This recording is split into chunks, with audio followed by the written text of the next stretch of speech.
जहन मिट्टीअ जी खुशबू खेॼातो हिते, जहन सांगिन जे संग खे सुञातो हिते,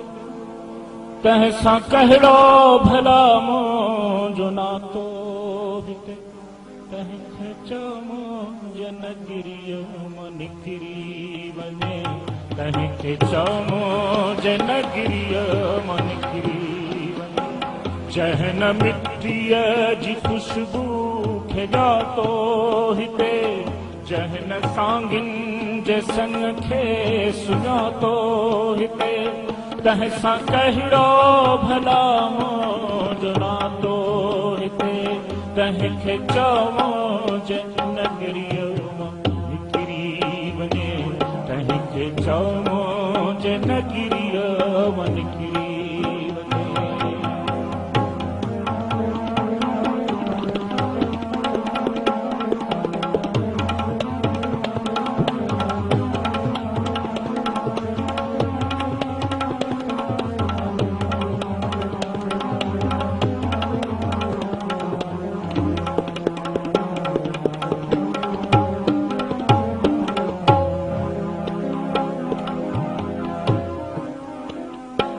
जो न अजरत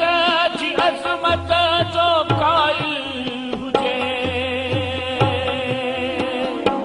मुंहिंजे ॿोलीअ में जेको न माइल हुजे, ज़हन कंहिंजो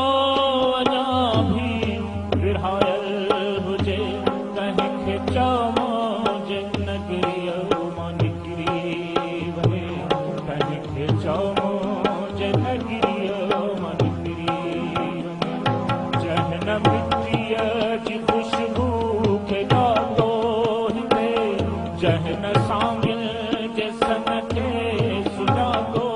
हिते, तंहिंसां कहिड़ो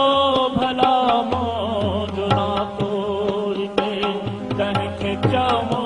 जे नगरीअ मां निकिरी वञे, तंहिंखे चवमो जे नगरीअ मां निकिरी वञे। जंहिं संगीन सां सांगिन जा सीना चिठा, जंहिं संगीन सां सांगिन जा सीना चिठा, ॼण मोहब्बत जा मक्का मदीना चिठा, ॼण मोहब्बत जा मक्का मदीना चिठा, इश्क इरफान जा आबदीना चिठा, तंहिंखे चवमो जे नगरीअ मां निकिरी वञे, तंहिंखे चवमो जे नगरीअ मां निकिरी वञे।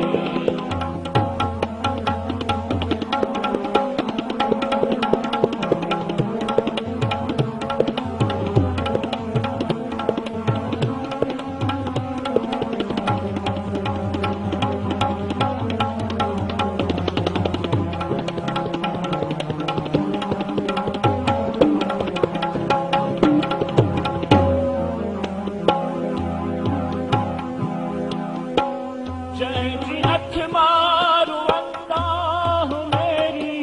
हुजे, जंहिंजी अख मारू अंदाह मेरी हुजे, जेको वांगिल जे बचड़न जो वेरी हुजे, जेको जल्लाद कातिल न कहरी हुजे, तंहिंखे चवमो जे नगरीअ मां निकिरी वञे, तंहिंखे चवमो जे नगरीअ मां निकिरी वञे। जहन मिट्टीअ जी खुशबू खेॼातो हिते, जहन सांगिन जे संग खे सुञातो हिते, तंहिंसां कहिड़ो भला